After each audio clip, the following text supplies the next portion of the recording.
D'intenses fusillades ont retenti ce matin à Ouagadougou, la capitale du Burkina Faso. Des coups de feu qui proviennent du camp militaire et de certains quartiers résidentiels.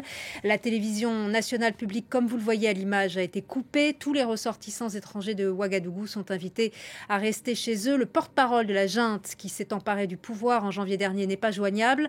Et le chef de cette junte militaire, Damiba, avait renversé le président Roch Kaboré, rappelons-le.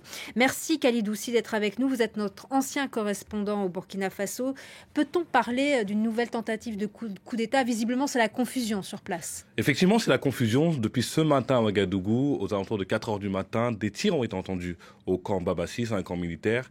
Et pour l'instant, ce que je peux vous dire, c'est que j'ai pu contacter l'entourage du président de la République, du président Damiba, qui me dit que ce serait un mouvement d'humeur dû à des revendications corporatistes pour l'instant. Je ne sais pas ce que le mot corporatiste peut cacher, ces revendications.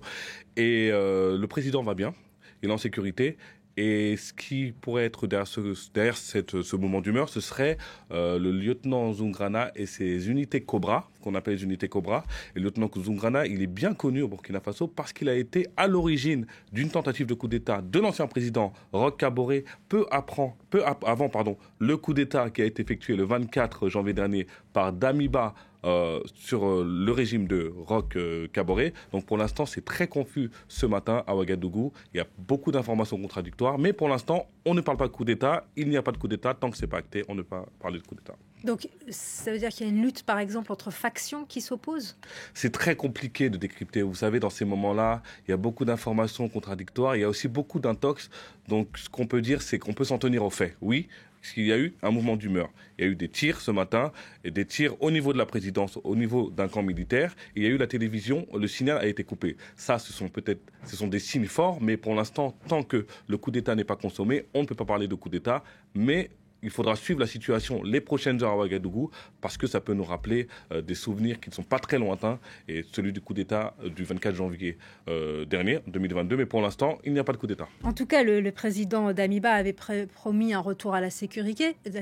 Ça dit quoi de la situation au Burkina Faso, d'une déliquescence de l'État? Ça dit que, vous vous rappelez, lorsque le président Damiba a pris le pouvoir, il a justifié sa prise de pouvoir par l'incapacité de son prédécesseur, le président Roch Kaboré, d'assurer la sécurité sur toute l'étendue du territoire burkinabé. Et il faut avouer que 6 mois, voire plus après sa prise de pouvoir, la situation ne s'est pas améliorée.